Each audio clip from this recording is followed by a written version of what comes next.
কয়েকদিন আগে গিয়েছিলাম রমনা কালী মন্দির। রমনা কালী মন্দিরের প্রাঙ্গণে তখন চলছিল শ্রী শ্রী বাসন্তী মায়ের পূজা।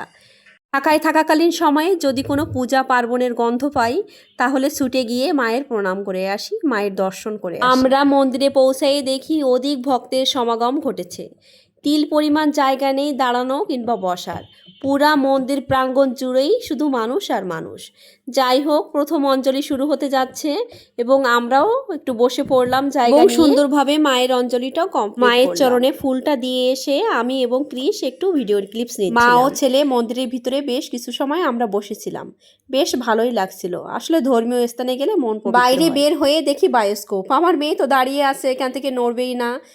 বিষয়টা কি হচ্ছে আসলে বুঝে উঠতে পারছি না। বাসন্তী পূজা নবমী ছাড়াও এই দিন ছিল রামনবমী, তার জন্য অধিক ভক্তের সমাগম ঘটেছিল। বাসন্তী পূজা এবং রামনবমী, সেই উপলক্ষে মেলা বসবে না তা কি হয়?